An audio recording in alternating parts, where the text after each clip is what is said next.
I see America through the eyes of a victim. I don't see any American dream. I see an American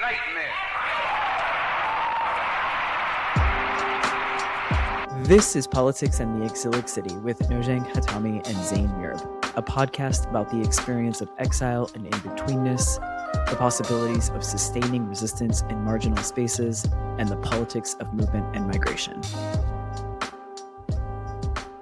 We have with us today very special guest, first guest of the show. So we have with us Dr. Christina Greer, who is, of course, aside from being Full professor our friend and Christina colleague, Greer. Full Professor Christina Greer, who aside from being our friend and colleague at Fordham University's Lincoln Center campus, as we're going to be talking about, her research is very much relevant to the topic that we're covering today, and also, among the themes of our podcast. She is the author of Black Ethnics, Race, Immigration, and the Pursuit of the American Dream, and also most recently of How to Build a Democracy, from Fannie Lou Hamer and Barbara Jordan to Stacey Abrams. She is also an expert in all things New York City, and I've learned so much from her about the city since moving here, and is generally just everywhere in the city. She's also the co-host of FAQ NYC and actually did the first sit-down interview with our new Mayor Zohran Mamdani. And we're just very much in awe of everything that she does, and just so happy and thrilled to have her with us for this first special episode. So to us, she is Chrissy Greer. To the rest of you all, she is Dr. Christina Greer, who's with us today. So welcome to our first full episode. Thank you. I'm very honored to be the first guest. Especially appropriate, I think, again, for what we're covering. A lot of the issues that we're sort of contemplating together are very much, centered around the city of New York, of course, but it's also just about questions of exile, of belonging, and instances where people feel that they don't belong. And so, one of the things that we wanted to do at the top, and a kind of recurring segment that we're going to have, is to talk about these exilic moments that we tend to experience, these moments in which we feel sort of discomfort or sometimes awkward, out of place, depending on the places that we're traversing. So we each had something that we were going to share. And so I thought maybe, Zain, if you wanted to start, and then we can each talk about our exilic moments.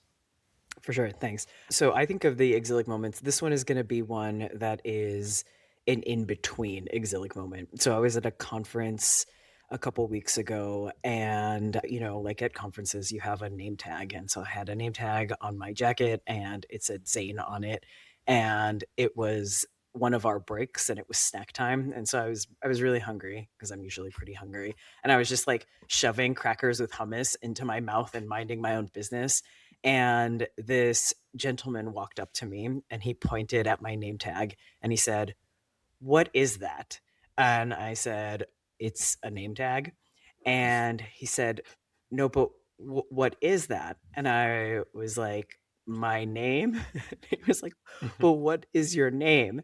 And I said, "Zain." And he goes, "Oh, what does it mean?"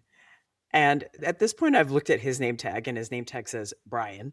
And I bite my tongue, because I'm like, I'm not going to ask Brian what Brian means, right? But I'm just going to handle this situation. And I think, when in those situations, like, I kind of maybe can be a little intimidating, because now I've shut down, and I want Brian to stop talking to me and let me have my snack time in peace. And he goes, "For example, I met this person named Alma earlier, and her name means love. And so I'm wondering, is Zain one of the prophets?" And I was like, what on earth is going on right now? So he's having this conversation with me. He's coding me in a certain religious, racial way that he thinks he knows a lot about, but he actually knows nothing about, because even just a superficial knowledge of Islam is that it was kind of the religion that was like, all right, guys, let's chill with the prophets. Like, there's all of these ones we've had so far, and this is going to be the last one. So I just thought it was so I mean, it was just an exilic moment where this person was scripting onto me certain things without really any knowledge about anything based on my appearance and my name alone. Yeah. Yeah. I have a theory that 98% of the troubles of the world will be solved if people just mind their own business. Yeah, definitely. And a specific group of people would mind their own business. I don't know what kind of podcast this is, but we can. If anybody knows who I am, they know exactly who I'm talking about. And for Brian's, obviously. All the Bryans, mind your business. Yeah.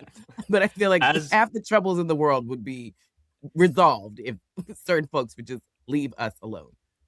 But as New Yorkers often tend to do, right? I mean, that's part of the ethos of the city is to mind your business and keep it moving. So much so And that we had to have a campaign that said, if you see something, say something. People are like, that's not my business. We're so unbothered. That's not my business. But I think if something's going down, you might want to intervene. It's I'm good. Y'all figure it out. But in other places, it tends to be, pretty common to have people in your business.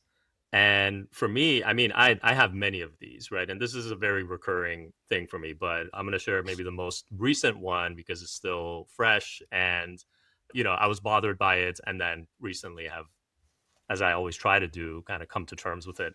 So I was recently coming back from a visit that I made up to Canada. I went to University of British Columbia to moderate this talk. And it was with Hassan Piker, who is fairly controversial or considered to be. And so there was actually already a campaign even before this event to try to not only to have the event canceled, but also to try to prevent him from entering Canada altogether. And so it was already a bit of a tense scene just going there. And so I had to, really be prepared mentally for not just the experience itself, but coming back to the US. So I often have this experience at airports, right? It's pretty much every single time I'm getting some form of questioning. And this time around, as I was crossing the border back, as I'm going through the airport to return to New York, I was especially prepared for questions that they might ask about what I was going to do there. But oddly enough, this time around, and this has also happened before, the agent who was checking my documents was especially fixated on not just where I come from, but my upbringing. And so the first question he actually asked me when he looked at my passport, and I have a Canadian passport and it says I was born in Iran. First thing he asked me is, how old were you when you left Iran? And so I told him I was 8. I was a kid at the time. And he had this strange follow-up question that was like much more vague and general, basically asking me, so what were you doing? What was going on in Canada? And I'd kind of taken about, so I hadn't gotten that version of a question before, right? It's just so ambiguous. And so I was like, so we were displaced. We moved to Canada, my mother and I, we were going there as refugees. And again, I was a child at the time. And from there, I continued, living at that time in Toronto. I had my studies and everything, my upbringing. And then he also was checking my papers to see what I was doing, the fact that I have a visa and that I work here in the States at Fordham. And so when he saw that, his other question was, first, what do you teach? And I told him politics. And then that's what then set him off, right? With more follow-up questions. Oh no. Why did you want to study politics? What kinds of things do you teach? And so I was just I was dreading him asking about this event that I had gone to and like getting into the details of the things that Hassan and I had talked about, for example. But fortunately, he didn't go there. But he basically wanted to know all about my life. And this is, again, not uncommon. It's happened several times to me at airports in the past where I have to basically tell my life story just to be able to cross a border. But it was, I think, especially jarring this time because, again, it wasn't so much about what I'm doing currently, so much as like who I am and what I've been doing my whole life. And of course, it's these kinds of moments that often make me sort of take a step back and think about, again, that question of belonging, right? Like returning here to the States, coming back to this job. And am I really going to feel like I belong here when this is the sort of process that I have to go through every time I cross a border? And even though I've experienced it many times, it doesn't diminish the effect of making me feel, again, very much out of place. But it does, again, I think for me, at least, it reveals a lot about what it means to be in a country like this and how you are regarded. Mhm. Yeah, I think that the key piece is like it never diminishes. Like I think a lot of people are like, if it keeps happening, then you just get used to it. It's like actually, no, it scabs over, but it doesn't trigger something each time. And I used to always wrap my hair up when I travel just because A, it keeps my head warm and I didn't feel like doing my hair. But I stopped doing it just because it created so much more conversation when I was going through TSA or before we had global entry, when you had to go through passport control. And I'm like 15th generation American. Why are we even having this conversation? But, it sort of triggered certain things with like black skin. And is it a hijab? But it's like, is it a head wrap? So now all of a sudden we have just extra surveillance. I was actually thinking about this moment from a few months ago. Sometimes to your point, it's like in the moment you feel a certain way and then you just let it go because it happens so much in your life. If you kept it in the front of your brain, you would not be able to function and you'd essentially shut down. And so many things, they just kind of go into the recesses because it's like, I have to function. If I spent my entire days thinking about the racial microaggressions, the sexual harassment, the utter racist nonsense from the micro to the macro, I would literally have no time to do anything else. And I would sit in a corner all day. But you all know that I belong to a club where I like to just go and read and be quiet and, not have my cell phone. And by and large, the folks are really lovely because they're all there to read and not be on their cell phones. But we have a monthly meeting every month, and our guests are not invited to the monthly meeting. That's the rule. Your guests can come in, but by a certain time they have to leave. And so I'm getting a cocktail. They have a signature cocktail that I like, and it's rum based, and I don't drink it very often because it's very strong. But I'm getting a cocktail, and a woman comes up to me and says, "Are you a member?" Sweet pea. Only members are here right now. Literally. Of course, who else would I be? I'm not serving the drinks behind the counter. And I'm also in a ball gown, by the way. So I look at her and I'm like, yes, are you? Since now we're asking questions, I was like, are you a member? And so she says, yes, I'm a new member. And I was like, I'm not a new member. But then I'm drinking this particular drink. And she says, oh, those are the ones that are free. And I was like, because for our meeting, there's 2 drinks that are gratis. And then anything beyond that, you have to pay. And I happen to this particular drink. And lucky for me, that particular drink is also the one that's gratis. And so she was like, oh, yeah, so you like the free drinks. And I just said, it's lovely meeting you. And I just turned on my heels because I was like, first of all, chick, you just got here. You have no idea how long I've been here. So this conversation about A, do you belong here? But B, so you're here for all the free stuff. And so that was my first experience in this space that has actually been incredibly intellectually rewarding. And I know that it's bound to happen in these spaces, right? These are predominantly white spaces, they're closed spaces, all the things. And so I know it's happening and I know it will happen, right? I've been in this country long enough to know for a fact that there's going to be some nonsense. I try not to swear on podcasts, but I was about to say some other things. It's fine. But it was one of those things where because the monthly meeting is just members and it is really a super intellectual space where before we sit down for dinner, it's a lot of really great conversations. I think the piece that makes me angry is that I let my guard down. And it seems like these things always tend to like sneak in when I let my guard down. So the days that I'm expecting some nonsense, it's no, everyone's lovely. And then when I'm like, oh, this is great. I was like, so I had to work really hard to not let that 30-second interaction, 1, ruin my evening, and 2, ruin how I think of this place that's been a really welcoming space by and large. Yeah, there's no reason to give someone like that the time of day, nor should you. But I think to your point, though, sorry, really about place and space, it's like, I believe that I can take up space. I don't actually have, what is it called? Imposter syndrome, because I've been around these guys long enough where I'm like, oh, I'm definitely smarter than you. So these are spaces that I should take up. So this kind of insider outsider, I'm like, it's in America. So I've been here longer than almost everybody in here. It's an elite space, but I've been in elite places my whole life. And I'm smarter than most of the people that are in here. So this kind of constant insider outsider where I always think if I were a white man, what would my life look like? With the brain that I have, I think I'd be invincible. Like, I'm not being obnoxious, but I just think that knowing what we know and all the ways that we've had to navigate the incompetence around us and the sort of small-mindedness and like all the things, wow, what would I be if I had this still Black woman's mindset, but in a different package? It would be bananas.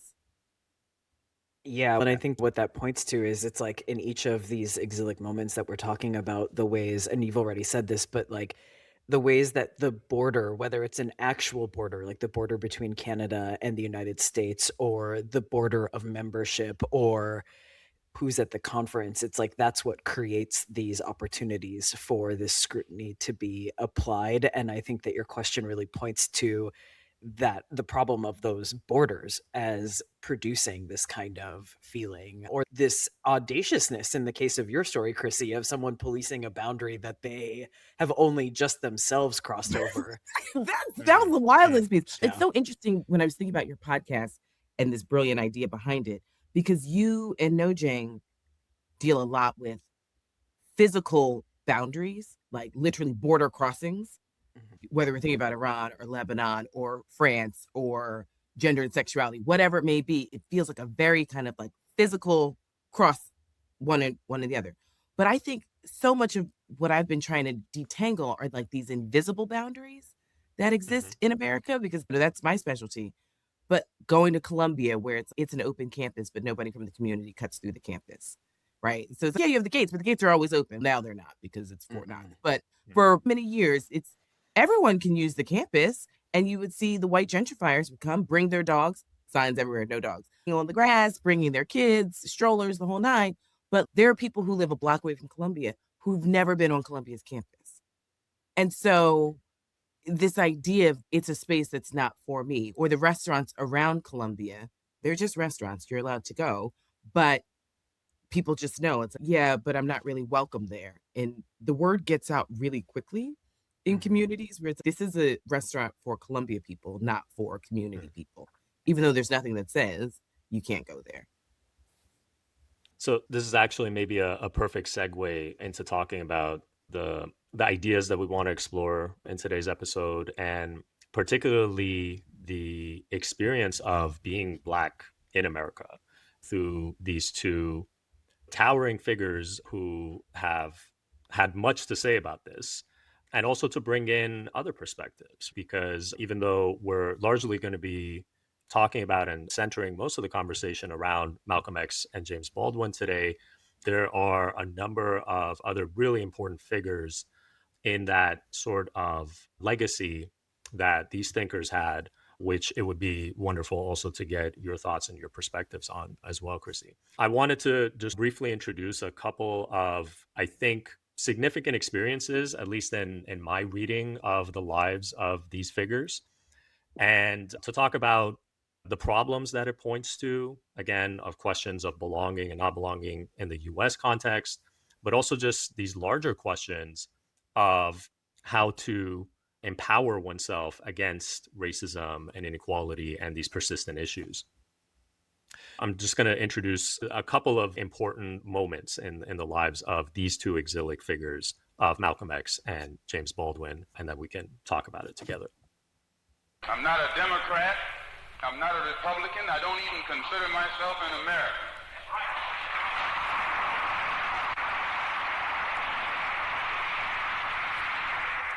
If you and I were Americans, there'd be no problem.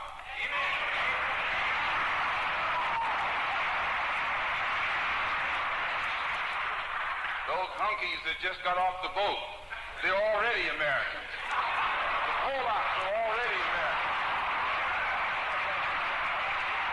The Italian refugees are already Americans. Everything that came out of Europe, everything, every blue-eyed thing is already in America.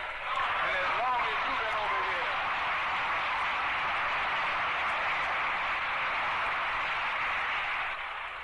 Long as you and I have been over here, we aren't Americans yet. Well, I am one who doesn't believe in deluding myself.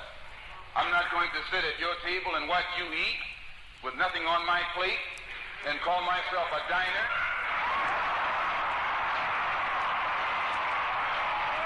In the final year of his life before his assassination in February of 1965, Malcolm X actually traveled more widely than he had in all the previous years of his life. He traveled from Egypt to Saudi Arabia to Ghana and completed the Hajj pilgrimage in between that. And as he did that, he wrote in his notebooks about the hospitality, the love, and the warmth that he encountered in these places. And on two trips in particular that lasted over 5 months, he met a lot of different religious and political leaders.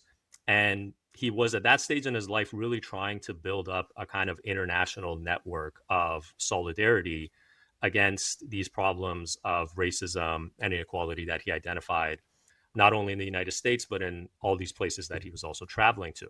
So he wrote in his diary, "Our problems are the same.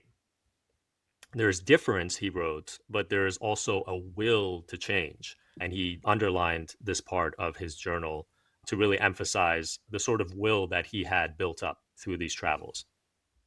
And he brought this new perspective back with him to the United States when he returned. But then within a few weeks, as we know, his house in Queens was firebombed. And then just a week after that, he was assassinated in the Audubon Ballroom in New York City. Now, a few years after that, in 1971, following this violent period that witnessed the assassination of Malcolm X, and then soon after that of Martin Luther King Jr., James Baldwin broke a long period of writer's block that he had been experiencing and produced his fourth essay collection, No Name in the Street.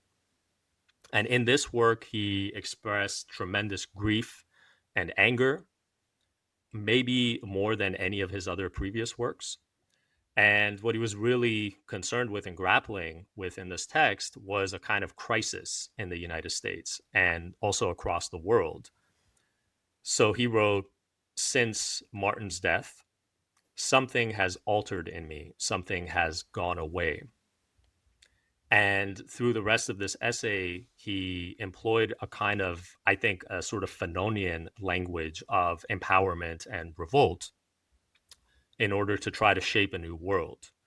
He continued to believe that the United States could be born anew, even though he was expressing both indignation and anger toward that country. He also felt still a kind of love for it and essentially explained his criticisms of the United States and of its problems as being essentially coming out of a feeling of love and of wanting to make the society better, to heal it in some way. So then he wrote toward the end of this work, he famously said, "A person does not lightly elect to oppose his society."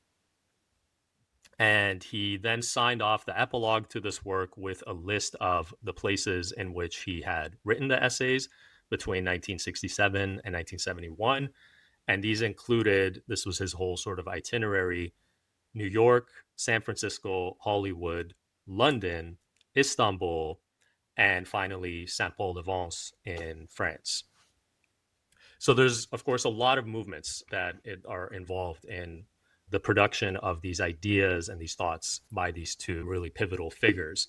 So what I wanted to bring up for our discussion about these themes is, if we think of Malcolm X and James Baldwin as kind of outsider figures to the United States, to say that they had at best a kind of ambivalent, if not sometimes antagonistic relationship to the country, but also thinking about how they wanted to heal it as what they saw to be a kind of sick society. So my reading of them has been that I think their experience of exilic thinking, of moving in between all of these different spaces, especially in the later parts of their lives, the way that I've read them is that I think this is what enabled them to speak even more powerfully against the evils that they experienced in this country, in the United States. and the things that they witnessed in their birthplace and the place that was so formative for them.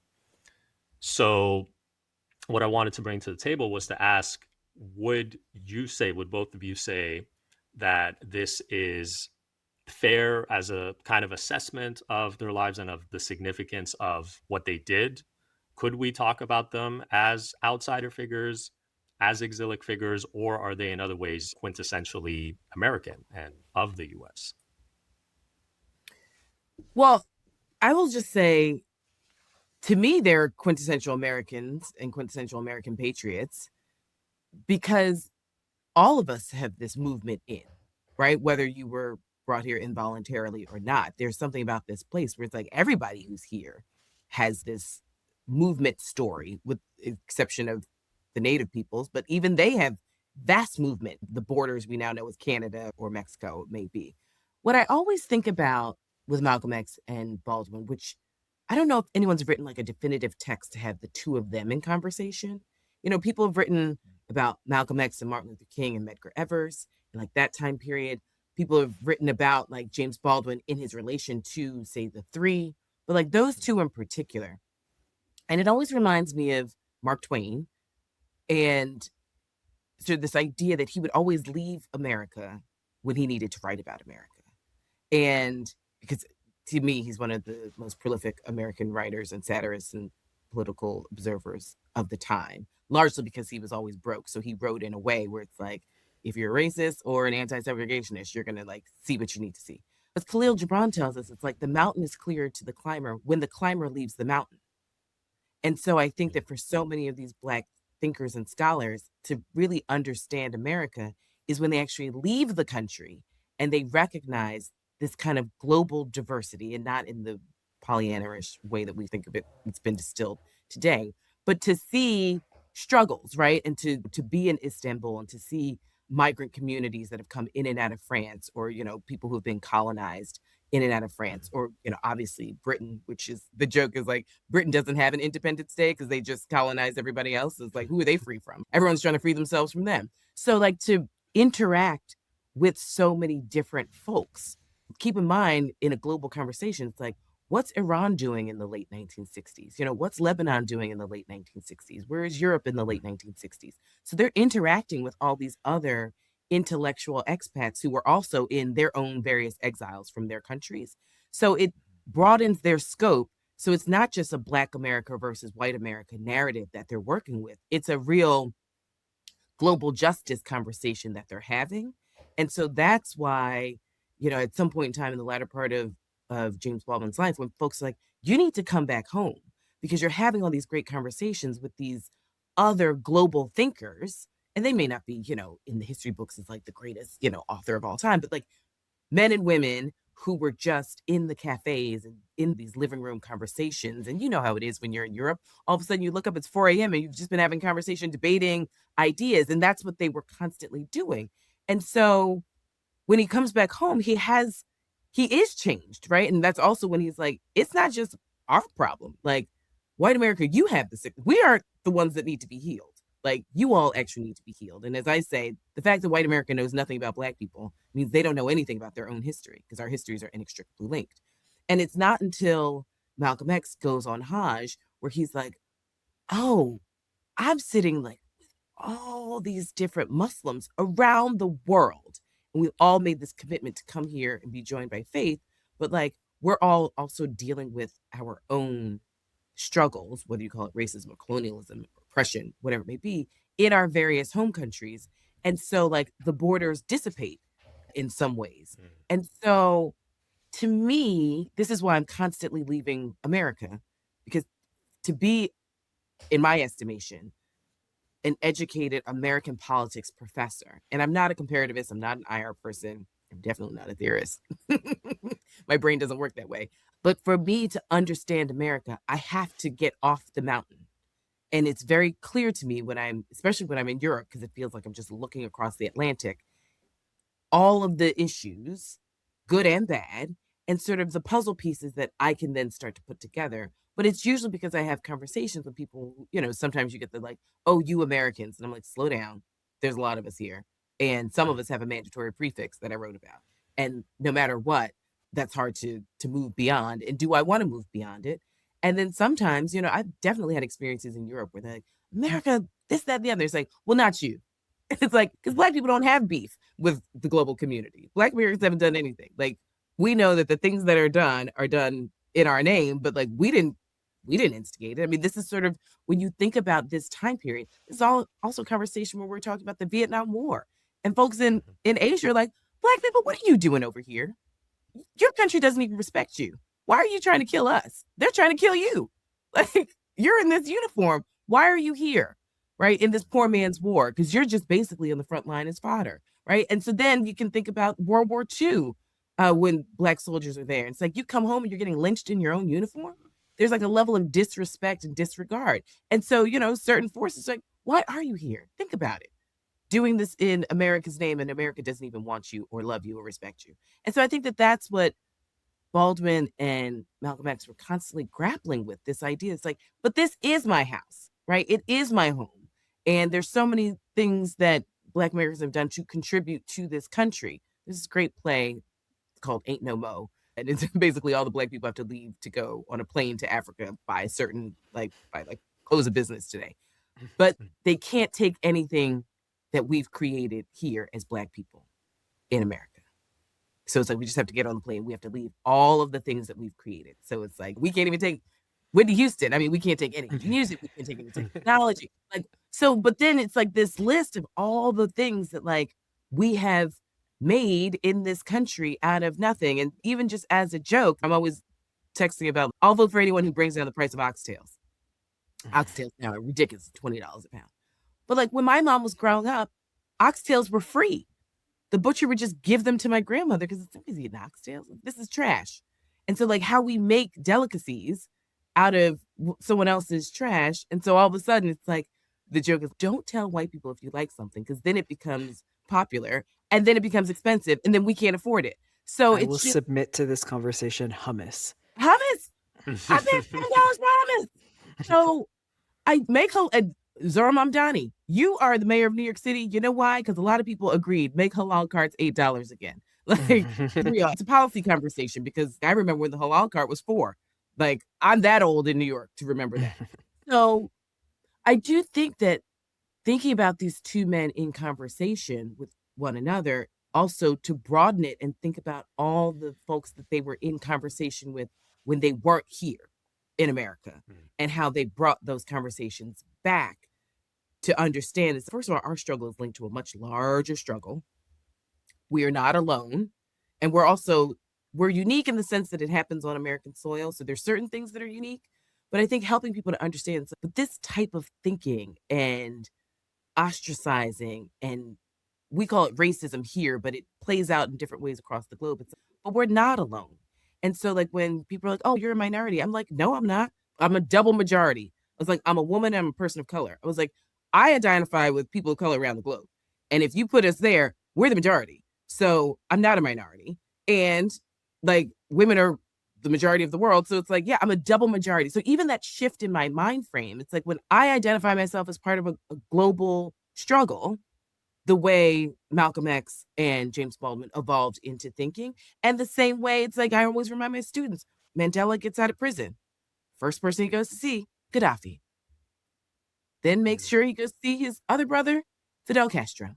Brothers in arms. And so like how people's careers move on, that's another podcast. But like the three of them held the fort against these forces of vast global colonial forces and subjugation and degradation and all the things. And it's just like, yeah, they literally fought to sort of keep their countries for themselves. And so who people evolve into is a different conversation, but we also have to ask ourselves, like, how that happened, right? You fight for 40 years, like, things are bound to change on the inside and in your mind. But I see myself as part of this global conversation, even as an Americanist, but as a Black person who loves Black people, who works on Black people, because I care about Black people. But there are also a lot of Black people around the world. And but it's not just about Black people, because when I link our struggle to other people's struggles, I realize it's way more of us together than apart. And I think that was the Baldwin Malcolm X message.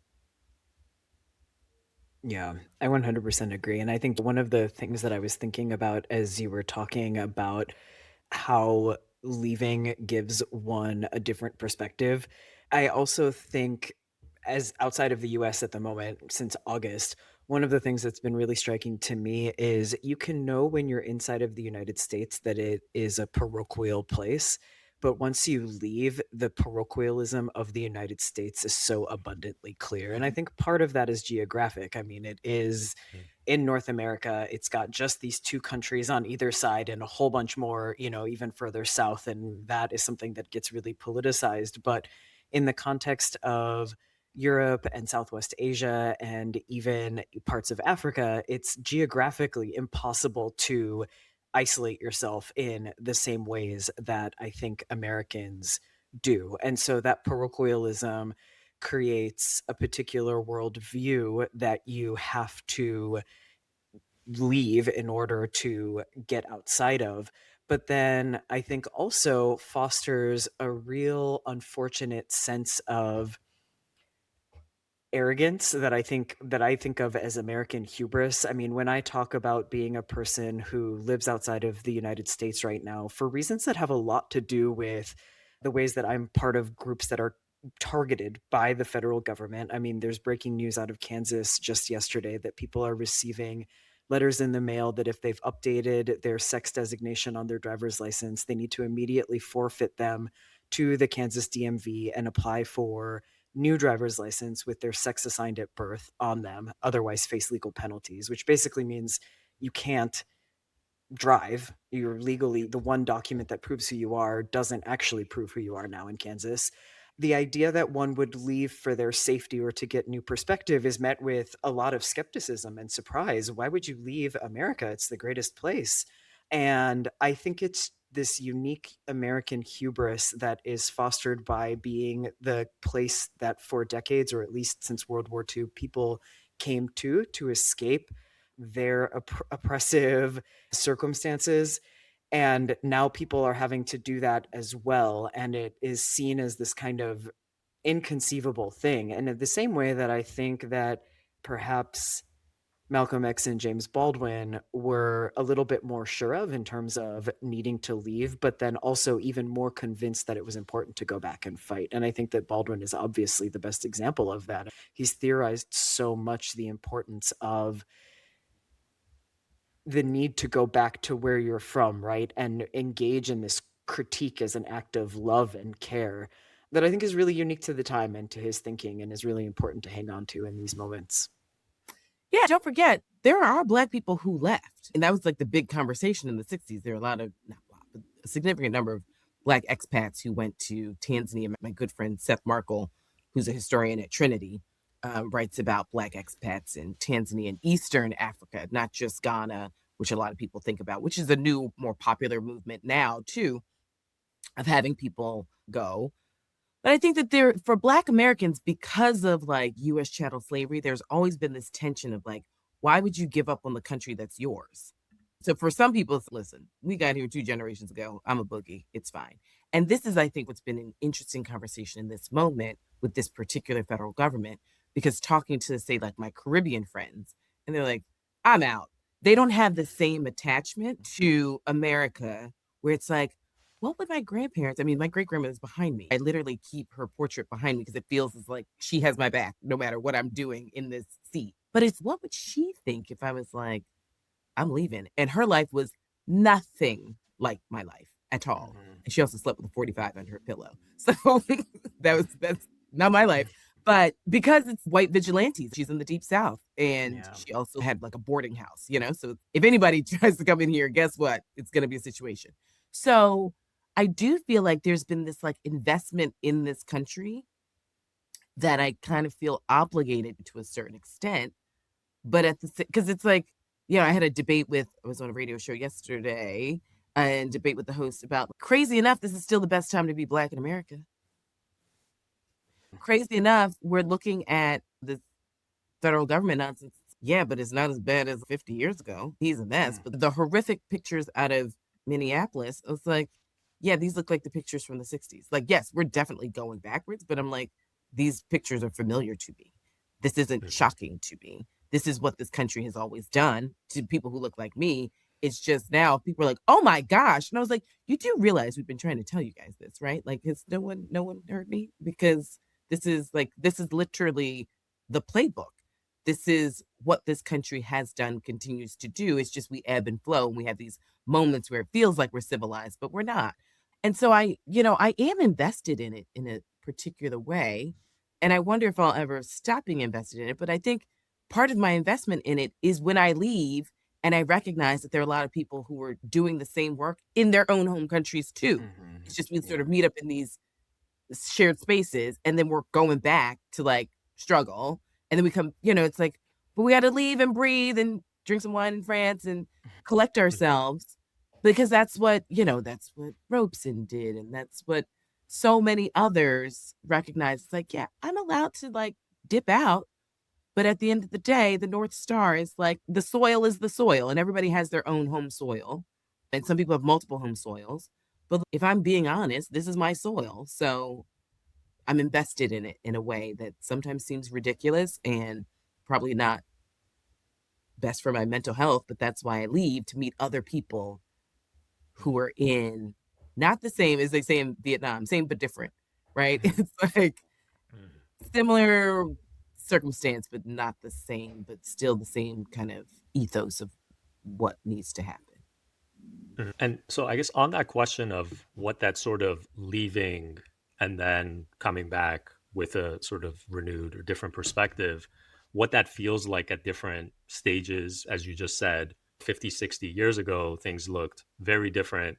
And it was very much a different kind of experience, right, for Black Americans. And so to bring it back to some of the things that Baldwin felt about that kind of moment and the way that he characterized his own act of leaving, there are different ways to characterize it, right? So one is that you could potentially talk about it as a kind of exile, but there are, I think, also some interpreters of Baldwin who would say that because it was self-imposed, because it was a choice for him to leave, that it's not quite exile. It's more just deciding to leave. Like, for example, Eddie Glaude in his biography of Baldwin calls it seeking an elsewhere, right? This idea that he just wanted to just be somewhere else and that it wasn't necessary in exile. At the same time, I mean, again, this has been from some of the things that I've read from Baldwin and things that he said to characterize his own experience. He has this one other quote where he talks about what it actually means to be an American, right? Along the lines of his other famous essay. He said, being an American is a very special condition, really by definition, born already in a kind of exile. And then he compares the US sort of perspective on the world with those of, say, Europeans. And then he goes on to say, the price of being American is my flesh. My exile pays for this. So I think that he, again, sometimes explicitly put it in those terms, right? That not only his decision to leave and to be in all those places, right, in France and Istanbul and elsewhere, but for him to feel that there was a necessity for him to do that. And also the fact that even the way that he felt his condition to be in the United States was also a kind of exile. So I wanted to just maybe kind of like push that a little bit further and ask, to what extent could we say that somebody like Baldwin, right, and then we can also juxtapose this to Malcolm X, really were ultimately exiles? I think the key piece for Baldwin, though, that we oftentimes brush over in a lot of it, because his writing is oftentimes about being Black and leaving, but also it's like this country wasn't welcoming to gay people in the 60s either. So just to be gay in America is enough to want/need to leave in the 1960s. And then he's a Black gay man. So you have also the hyper religiosity of the country, but also Black America is still grappling with. You have A. Philip Randolph, who's pushed to the side because of his sexuality, and you have great intellectual promise, but you still can't be a leader. And so for me with Baldwin, I also always have to make sure I remember part of him leaving too is twofold, right? Because of not just the dangers of this country, but there's a lack of acceptance on a myriad of levels. So this, in some ways, it's if you can't be free, you are in exile. And freedom in the most expansive way. So he chooses to leave. And let's also not romanticize France. Like, it was this perfect place. It's like they're colonizers and they got their own issues. But it wasn't this utopia, but it was a different space. And also, he spent a lot of time outside of Paris in the countryside. So those are like, let's just, I always want to make sure we don't make it like, people do romanticize France, I think, especially from that time period. So this idea of like the search for freedom, like this constant movement, like this next project that I'm working on is about Black people in transportation, because I'm fascinated with like the movement of Black people through the country and like how we've gotten different places and like different modes of transportation and how we're attached to them. But like this idea of like the movement of Black people across an ocean from south to north or from east to west, this idea where you list off the places where he's written. To be Black in California at that time was a different conversation. And to be Black in Northern California versus Southern California, because you say, San Francisco and Hollywood. So like those are two very different experiences. I always like joke that like Black people on the West Coast are like, they're weird. And I'm like, I don't understand them. It's like, they're our cousins, but like, are they? And it's like, because it's this country has so many different countries in it. And so how you interact with people, Black people on the West Coast, their identity with, say, like the Mexican community or the Chinese community reads differently than, say, East Coast Black people, and how their relationship with the South reads differently. So it's like same, but different. So I think that this idea, and I'm still grappling with that. I don't know if I have a concrete answer, but it's like, if you can never really feel free, then are you in a certain exile? Yes. But to be proactive and say, I'm leaving, I'm making a choice to work out whatever this thing is. And don't forget, when he left, it's not like he never came back. Like, he's still traversing the physical border back and forth. It's just he decided sometimes mentally, and I think Zane and I have talked about this, it's like sometimes mentally to say, I'm not there, does a lot for just positioning yourself to like how I'm going to deal with the nonsense. It's like, I'm going to be the one that removes myself because you are so hell-bent on trying to oppress my life. Baldwin says, I'm leaving. You don't have to kick me out like you did Paul Robeson.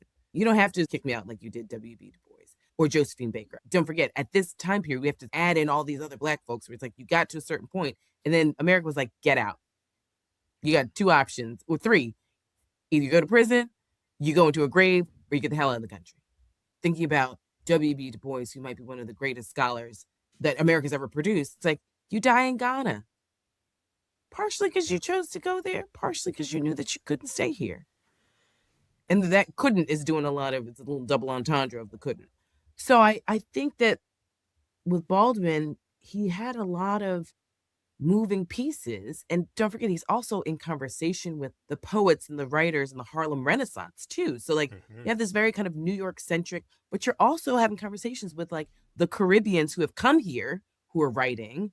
We also have, Africans sort of working on their own independence movements who've gone to HBCUs, who are bringing in this global conversation about colonialism and who are then thinking about going back to their home countries and either fighting or starting to develop new governments. So like all of these conversations, it's sort of like when you pull the thread of like, well, what's Baldwin thinking? It's like he's constantly in motion intellectually in a global, Black global and non-Black global perspective. So even when he's here, he's having global conversations, and then they just continue when he's not here as well.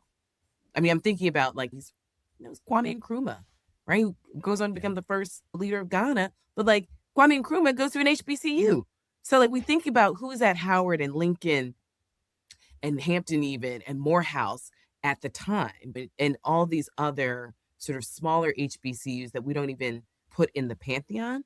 But like a lot of these folks, I mean, they come in and they're interacting. And don't forget, they're also interacting with Jewish people who have fled the Holocaust, who can't get jobs at white places. So they teach at HBCUs.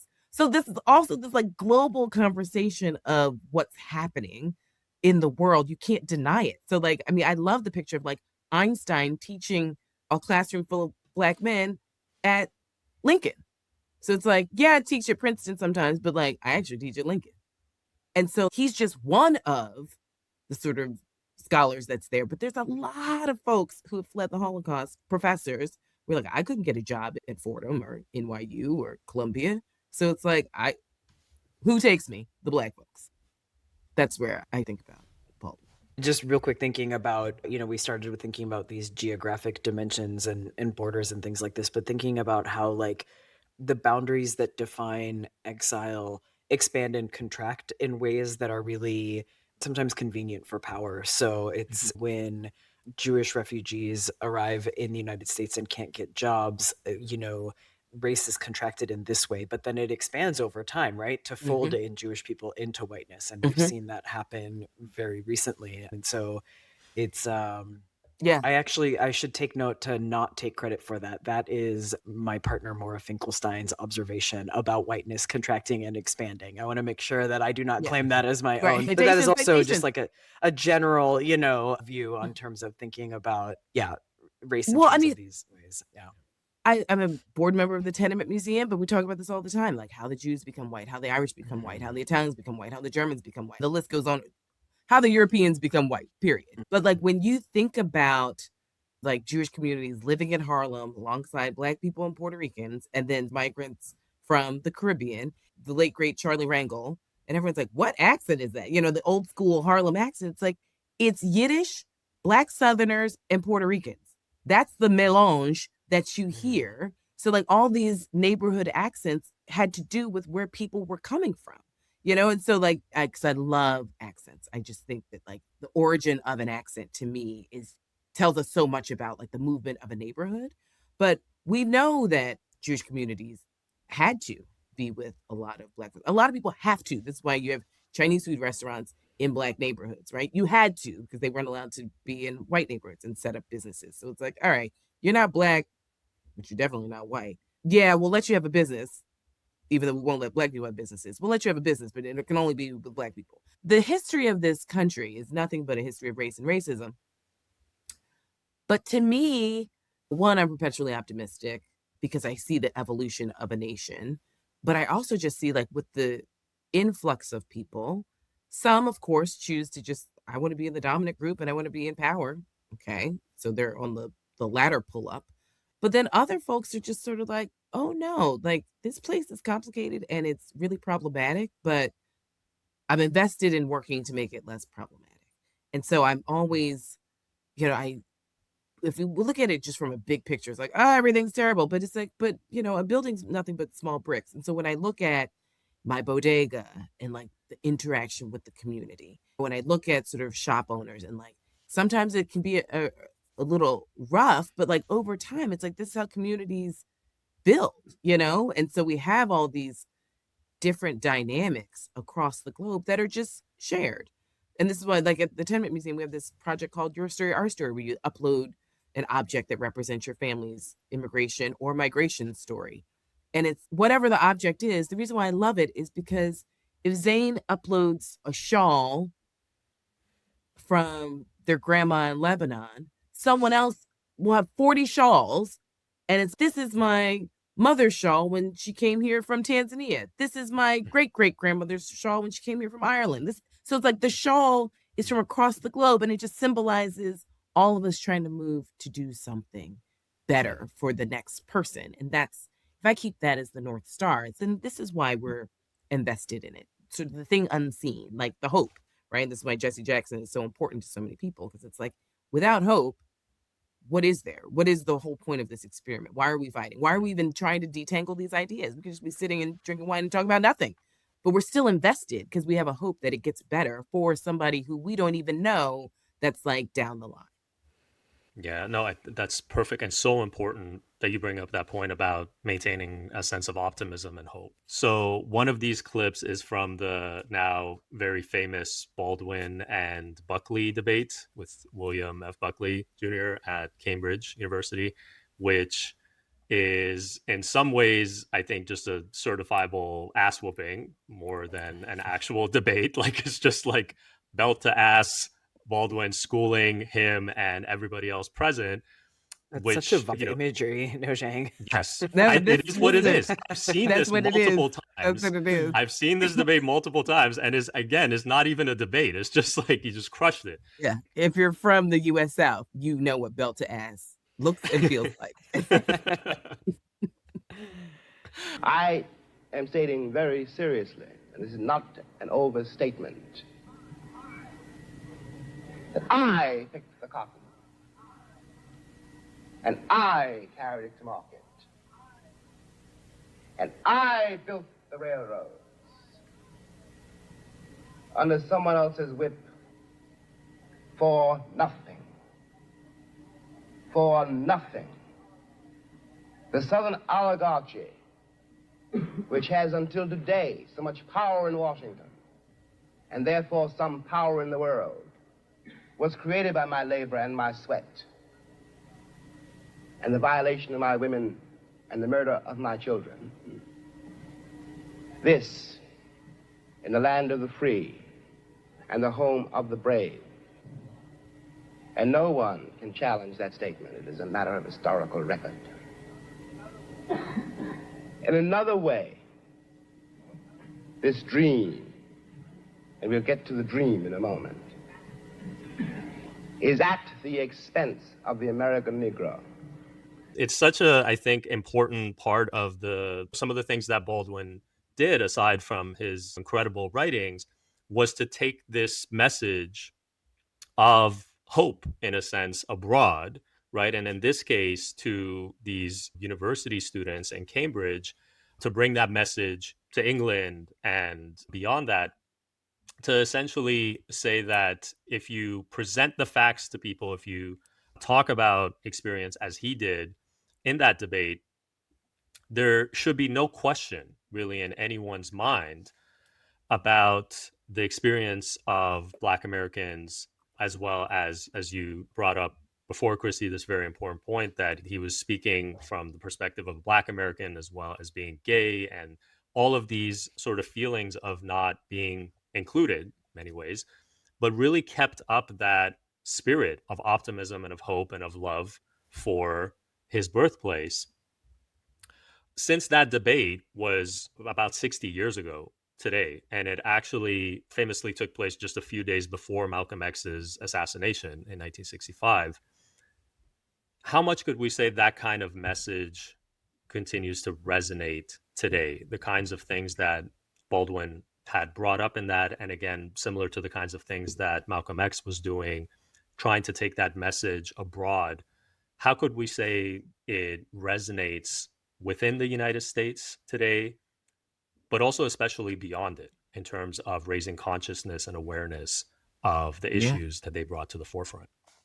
Yeah. Sadly, a lot of the issues that both of them were talking about, but definitely Baldwin in his debate, are still on the table, right? So when we think about the decreasing of the federal government, it's not surprising that Black women are disproportionately affected. That's deliberate, right? 300,000 Black women laid off with these sweeping cuts, right? Or calcified Black male unemployment numbers being higher than others because of sort of baked in racism against Black men. Or when the president gives his State of the Union address and says, I killed DEI, and you have an entire party jump to their feet, basically like, yay, no more competition. So I think, sadly, 60 plus years later, we're still having these same fights and debates about inclusion. In our own department, we can have a conversation about candidates of color, and immediately someone, we know who, will bring up, well, let's talk about, we can't decrease, the quality of the application. It's like, so you're assuming that just because it's a candidate of color, the quality is less? Because we've seen some mediocre white boys. So what are we talking about? But there is this assumption that not to be white and male is to be less than. That was then and still now. And maybe people don't say it explicitly, but it's still in how people talk about fit, how people talk about this assumption that if they're not white and male, then we might be decreasing our qualifications to let someone in. And we're tired of doing that. How? So sadly, these conversations still exist and persist, even with successes, right? And so the pendulum swings. We saw that after the murder of George Floyd, a lot of folks were just like, oh, let's change things up. You know, it was the era of good feelings for a very short period of time. And a lot of us knew that it was going to be a very short period of time. And so what do you do with that short period of time? Because we always know that the pendulum swings back. But in my moments of optimism, it's like, and the pendulum always swings back. So like we will sort of like this current president will not be president forever. The damage that he's done is we'll still be sifting through it. We're still sifting through the damage that Reagan did, right? But we still keep trying and we still keep working. I also think that in my analysis of, say, Baldwin in particular, I don't know what it must be like to witness all of your good friends and intellectual sort of sparring partners be assassinated in your own country. And they're killing white boys. Whoa, that's a lot. So I always think about what that must feel like, because it's like, well, I'm spared. I'm being honest, but you're still never safe. But you already knew you weren't safe, right? As a Black gay man in this country, but you still persist, right? And so I think that we kind of underestimate and downplay like the extent of the bravery of writing and the bravery to say the obvious and to sort of keep saying it and to be unapologetic about saying it and know that there could be consequences. Like you've seen the consequences of others. So I try and keep that in mind. And so these high school students just interviewed me yesterday about Fannie Lou Hamer. And like the word that I just kept saying, I was like, she was just so incredibly brave. And, like that word gets thrown around.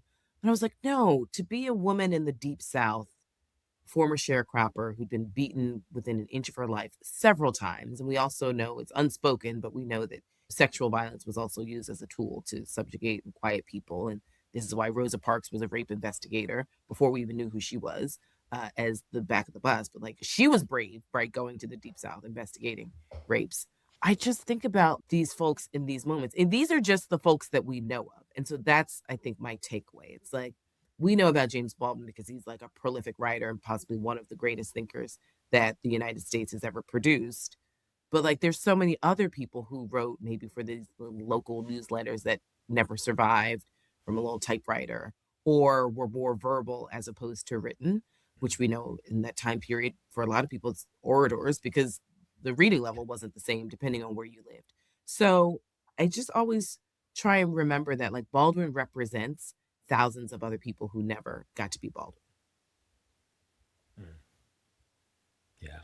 I mean, that's, I think, so important and so illuminating the fact that you raise these points and exactly the reason why we wanted to have you for this episode to talk about these issues, because aside from Baldwin and Malcolm X focusing on the things that, the attention that they receive, the amount of writing that has been done on them, it's exactly these other perspectives that are alongside and often supporting those perspectives, which you've brought to our attention and which we're really, really grateful for. I think this has been a wonderful, illuminating conversation. I've had a lot to take away from it. So thank you so much, Chrissy, for doing this with us. Thank you for being part of this. Promise to have me back when we have to talk about these things again. Solve the issues of the world, one podcast at a time.